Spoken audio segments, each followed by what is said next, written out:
Hello everyone, welcome to Hindi रोचक कहानियां channel. आज की कहानी है क्या हुआ रति के साथ।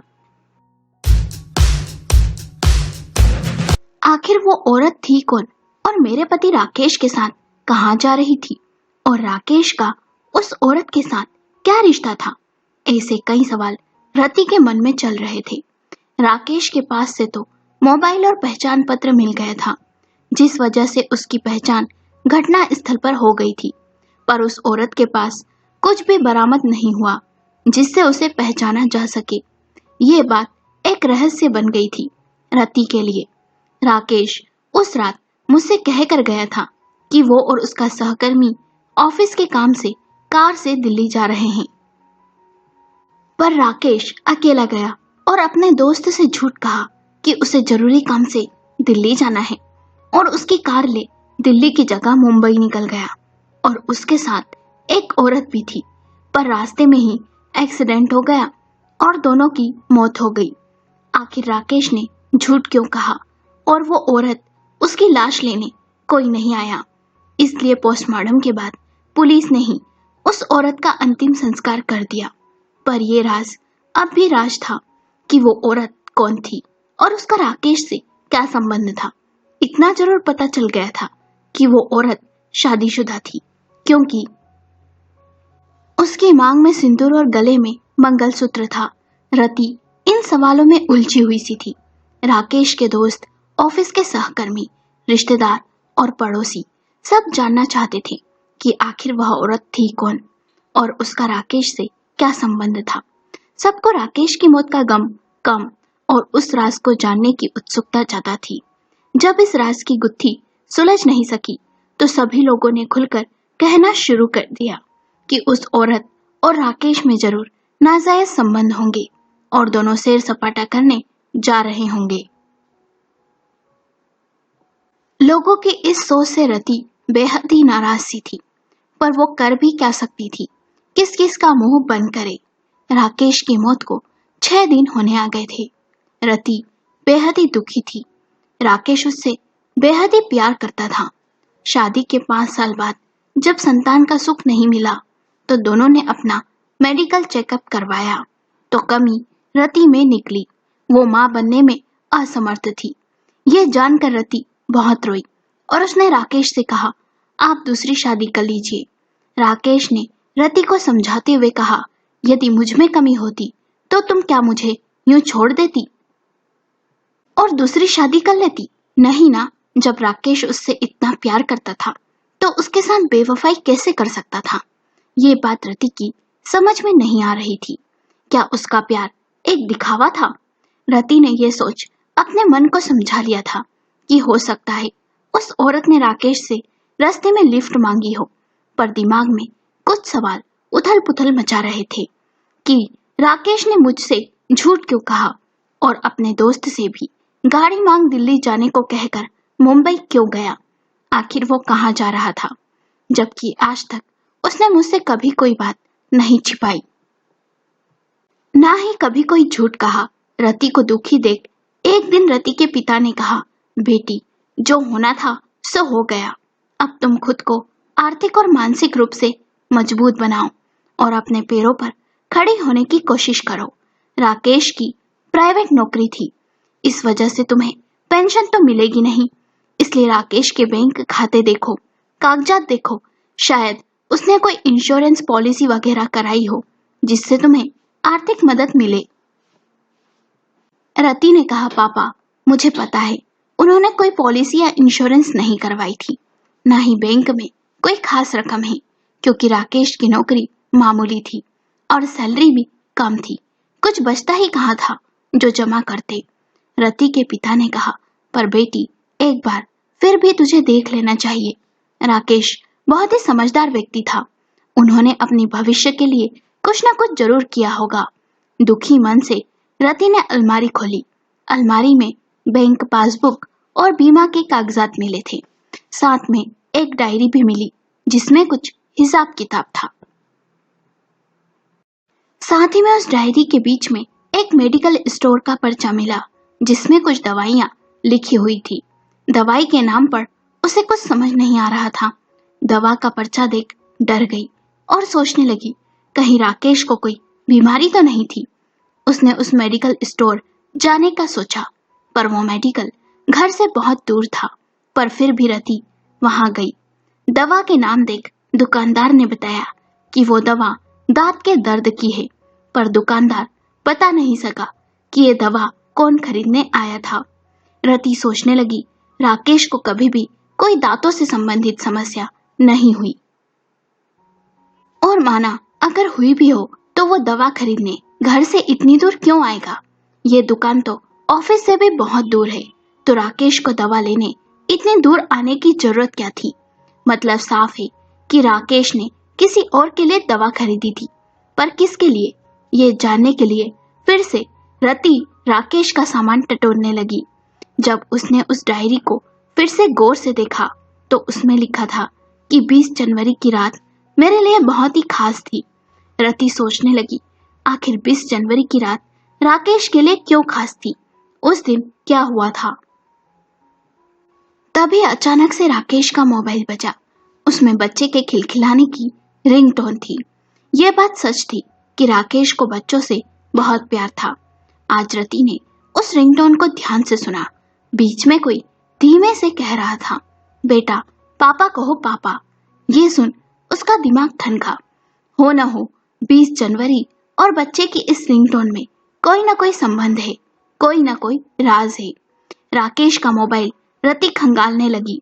एक एक तस्वीर को उसने गौर से देखा। उसमें एक तस्वीर किसी अस्पताल के बाहर की थी। रति ने उस तस्वीर की तारीख देखी तो पाया वो तस्वीर 20 जनवरी को खींची गई थी। उस सेल्फी वाली तस्वीर में अस्पताल का नाम साफ साफ दिख रहा था।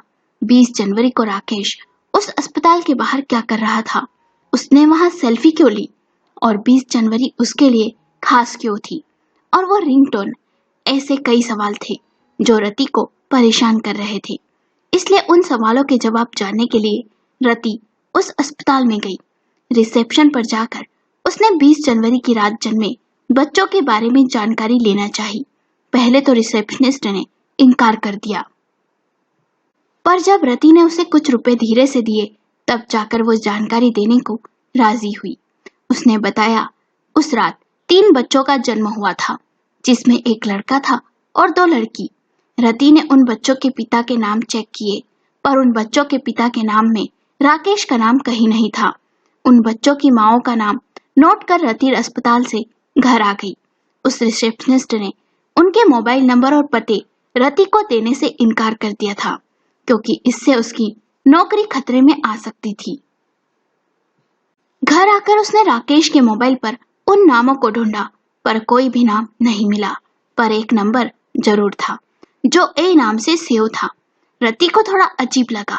उस लिस्ट में एक नाम अनामिका था, जो कि ए लेटर से शुरू हो रहा था। रति ने उस नंबर पर कॉल किया। उधर से एक औरत का स्वर था, कौन? रति ने कहा, जी मैं बोल रही हूँ। उस औरत ने कहा, कौन, अनामिका बोल रही हो क्या? ये सुन रति थोड़ा घबराई और बोली, जी हाँ। उस औरत ने कहा, अरे अनामिका, उस दिन शाम को तू ये कहकर गई थी कि अगले दिन आती हूँ, पर आज 8 दिन हो गए, तू अब तक नहीं आई। अपना मोबाइल पर्स सब यहाँ भूल गई। तेरे बेटे का रो रो कर हाल बेहाल है। एक तो तेरा फोन भी बजे जा रहा है। क्या कहूँ कि तू कहाँ है, मुझे समझ नहीं आ रहा कुछ। रति ने कहा, जी बात यह है कि। उस औरत ने बात को बीच में ही काटते हुए कहा, तू इतना घबराई हुई क्यों है, और तेरी आवाज को क्या हुआ, कुछ अलग सी लग रही है। क्या तेरे पति से तेरा झगड़ा हुआ है क्या? रति ने घबराते हुए कहा, मैं अनामिका नहीं, उसकी बहन रति बोल रही हूँ। उस औरत ने कहा, रति, पर अनामिका ने तो कभी कोई तुम्हारा जिक्र नहीं किया। रति ने कहा, क्या मैं आपसे मिल सकती हूँ? मिलकर सब बताती हूँ। प्लीज आप अपना पता मुझे दीजिए। उस औरत ने कहा, ठीक है, मेरा पता नोट करो। रति ने पता नोट किया और जल्द ही उस औरत के घर पहुंच गई। रति ने डोर बेल बजाई। एक 45 साल की औरत ने दरवाजा खोला और पूछा, तुम रति हो ना? रति ने हाँ में गर्दन हिलाई। उस औरत ने अपना नाम योगिता बताया और रति को अंदर आने को कहा। योगिता ने कहा, कभी भी अनामिका ने तुम्हारा जिक्र नहीं किया। वो मेरे यहाँ किराए से अपने पति के साथ रहती थी। अभी 20 जनवरी को उसके यहाँ बेटा हुआ था। बेचारी के ससुराल वाले और मायके वाले कोई नहीं आए, इसलिए सारा काम मैंने और उसके पति ने ही संभाला। वो मुझे माँ समान मानती है। अभी 8 दिन पहले वो अपने बेटे को मेरे पास छोड़कर गई और उसने कहा हमें बहुत जरूरी काम है, इसलिए हम बाहर जा रहे हैं, शाम तक लौट आएंगे। आप मेरे बेटे बबलू का ख्याल रखना। तब रति ने अपने पर्स में से मोबाइल निकालकर राकेश का फोटो दिखाते हुए पूछा, क्या यही अनामिका के पति हैं? योगिता ने कहा, हाँ यही अनामिका के पति हैं, पर आप ये क्यों पूछ रही हैं? आप तो सब जानती होंगी, आखिर अनामिका आपकी बहन है ना? रति ने बात को संभालते हुए कहा, आंटी बात यह है कि मेरी बहन अनामिका ने परिवार के खिलाफ जाकर लव मैरिज की थी, इसलिए उससे हमारा कोई संपर्क नहीं था। पर अभी 8 दिन पहले ही अनामिका और उसके पति की कार एक्सीडेंट में मौत हो गई। आखिरी समय में अनामिका ने पुलिस को हमारा पता और फोन नंबर दिया था, उसी के आधार पर मैं यहाँ आई हूँ। शायद आपने 8 दिन पहले के अखबार में एक्सीडेंट की खबर नहीं पढ़ी।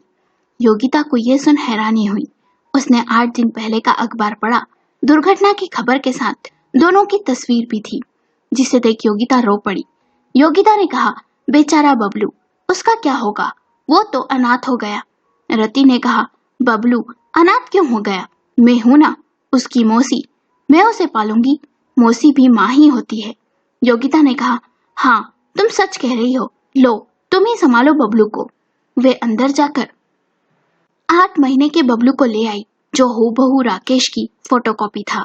उसे देखते ही रति ने उसे सीने से लगा लिया और जल्दी से बबलू को ले योगिता के घर से निकलना चाहती थी। वो नहीं चाहती थी कि सच की योगिता को भनक भी लगे, पर योगिता ने कहा, तुम अनामिका के कमरे में से बच्चे का जरूरी सामान ले लो, बाकी सामान जब मन हो तब ले जाना, उसके बाद ही मैं कमरा किराए पर दे दूंगी। रति अनामिका के कमरे में गई। वहां कोई खास सामान नहीं था, बच्चे का सामान और अनामिका का पर्स मोबाइल ले वो बच्चे के साथ अपने घर को चल पड़ी। पूरे रास्ते बस यही सोच रही थी कि आखिर राकेश ने उसे धोखा क्यों दिया। दूसरी शादी कर ली, बच्चा भी पैदा कर लिया। जब मैंने खुद उससे दूसरी शादी करने को कहा था तब इनकार कर दिया। वफादारी दिखा रहा था। उसका मन राकेश के लिए नफरत से भर गया। घर आकर सबसे पहले रति ने अनामिका का पर्स चेक किया, जिसमें दांत दर्द की दवा, कुछ रुपए और पैन कार्ड था, जिससे पता चला कि अनामिका राकेश के गांव से ही है। मतलब राकेश शादी से पहले ही अनामिका को जानता था। मतलब दोनों में प्रेम प्रसंग बहुत पहले से चल रहा था। रति ने अनामिका का मोबाइल चेक किया। वॉलपेपर पर राकेश, अनामिका और बच्चे का फोटो लगा था। रति ने अनामिका का व्हाट्सएप चेक किया, जिसमें लिखा था, अनामिका तुमसे इतने सालों बाद मिलकर बहुत अच्छा लगा, पर यह जान बहुत दुख हुआ कि तुम्हारा तलाक हो गया। अनामिका ने लिखा था, तुम मुझसे मिलने अब मेरे घर कब आओगे? राकेश ने लिखा था, नहीं मैं अब कभी तुम्हारे घर मिलने नहीं आऊंगा, मैं अब शादीशुदा हूँ और अपनी पत्नी रति से बहुत प्यार करता हूँ। वैसे भी तुम अकेली रहती हो और बार बार आऊंगा तो तुम्हारी मकान मालकिन क्या सोचेगी? अनामिका ने लिखा, मैंने उन्हें तुम्हें अपने पति के रूप में परिचित करवाया है। राकेश ने लिखा, ये तुमने अच्छा नहीं किया, मुझे जरा भी अच्छा नहीं लगा। देखो उस दिन हम दोनों के बीच जो भी हुआ वो भावनाओं में बहकर हुआ, उसके लिए मैं तुमसे माफी मांगता हूँ, पर अब मैं तुमसे मिलने कभी नहीं आऊंगा, सॉरी। कुछ दिन बाद के चैट में अनामिका ने लिखा था, राकेश तुम्हें मुझसे मिलने आना ही होगा क्योंकि तुम पिता बनने वाले हो। कुछ समय बाद की चेक में लिखा था, अनामिका जिद छोड़ दो, रति को मैं तलाक नहीं दे सकता, मैं रति को सब सच बता दूंगा। रति का दिल बहुत बड़ा है, वो हमें माफ कर देगी। हमारे बच्चे को 2 माओं का प्यार मिलेगा और हम सब साथ रहेंगे। प्लीज अनामिका मुझे अपने बच्चे से मिलने दो, उसके बिना मैं मर जाऊंगा। इसके अलावा और भी बहुत से मैसेज थे। तभी अचानक से अनामिका के मोबाइल की घंटी बजी। रति ने तुरंत कॉल उठाया और बोली, हेलो। उधर से आवाज आई, कब से कॉल कर रही हूँ, हर बार तेरी वो खड़ूस मकान मालकिन फोन उठा रही थी और कह रही थी तू वापस नहीं आई अब तक? क्या मुंबई से शादी कर वहीं से हनीमून पर चली गई थी क्या? रति ने बस हूं ही कहा। आगे उस औरत ने कहा, व्यस्त है क्या राकेश के साथ? वैसे अनामिका, ये ठीक ही रहा, नहीं तो राकेश तो तुझे अपनी पत्नी की नौकरानी बनाकर रख देता। तेरा बच्चा भी तेरा नहीं रहता। बच्चे से ना मिलने देने की धमकी सुन उसकी अक्ल ठिकाने आ गई। देखा, मेरा आइडिया काम आ गया। अब तुम दोनों ने मंदिर में शादी कर ली है, पर कोई इस शादी को नहीं मानेगा, इसलिए बच्चे को ढाल बनाकर तू जल्द से जल्द राकेश को अपनी पत्नी से तलाक के लिए राजी कर ले। ये सुनते ही रति ने हूं कहकर फोन काट दिया। राकेश के प्रति जो रति के मन में भाव आ गए थे वे एक ही पल में धुल गए थे। सच में राकेश ने एक पति होने के नाते उसे पूरा मान सम्मान और प्यार दिया था। वो राकेश की निशानी बबलू को पाकर खुश थी। उसने उसे सीने से लगा लिया, क्योंकि इन सब में बबलू की कोई गलती नहीं थी। ममता का खजाना उसने उस पर लुटा दिया। बाद में सब सच योगिता को बताया और बबलू को कानूनन रूप से गोद ले लिया। रति सोचने लगी, उसके पिता ने सही कहा था। राकेश जैसा समझदार इंसान जरूर भविष्य के लिए कुछ न कुछ करके ही गया होगा। राकेश ने रति के नाम पॉलिसी करवाई थी, जिससे रति का और बबलू का जीवन संवर गया। राकेश न होते हुए भी रति के साथ था, नन्हे बबलू के रूप में। आपको कहानी कैसी लगी हमें अपने विचार कमेंट करके बताएं। यदि कहानी पसंद आई हो तो वीडियो को लाइक करें, शेयर करें और चैनल को सब्सक्राइब करें।